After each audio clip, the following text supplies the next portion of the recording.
Alors, maître, il y a certaines religions qui n'acceptent pas la transfusion sanguine, c'est bien connu.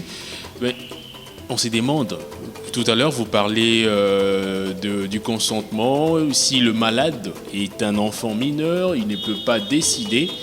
À la place du malade, c'est le parent qui décide, mais la question se pose, mais est-ce que les parents ont-ils le droit de refuser la transfusion sanguine à leur enfant ?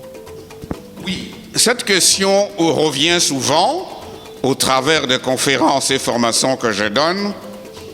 J'ai donné plusieurs conférences aux cliniques universitaires de Kinshasa, plusieurs conférences et formations au centre hospitalier universitaire Renaissance Aix-Mamayimo et dans beaucoup de BDOM, même en province, à Kamalondo, partout, à Kolwezi, à Lubumbashi, dans beaucoup d'autres provinces. Cette question revient souvent. Et je voudrais fixer l'opinion de façon claire. Les parents n'ont aucun droit de vie et de mort sur son enfant.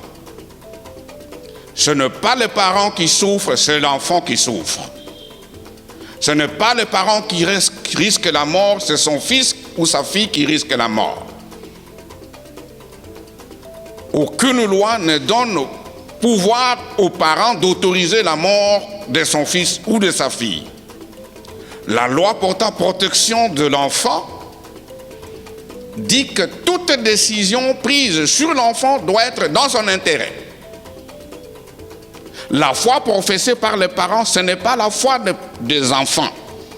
Il est sûr que les parents ont droit au consentement de leur enfant mineur, puisqu'ils n'ont pas encore l'autonomie, la maturité nécessaire pour apprécier les actes.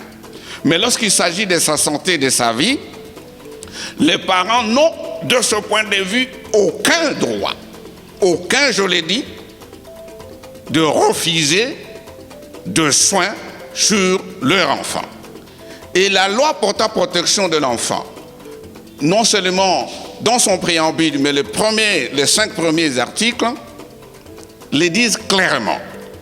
Et l'article 176, si je ne m'abuse, dit clairement que lorsqu'il y a difficulté entre les consentements de parents et l'intérêt médical de l'enfant, on doit privilégier l'intérêt médical de l'enfant. La loi est très claire.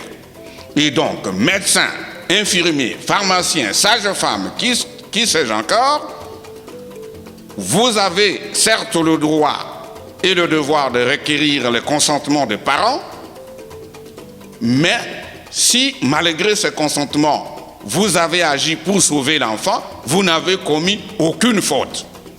Qu'on vous accuse devant l'État, devant l'ordre professionnel ou devant l'administration, la loi portant protection de l'enfant vous garantit presque l'impunité.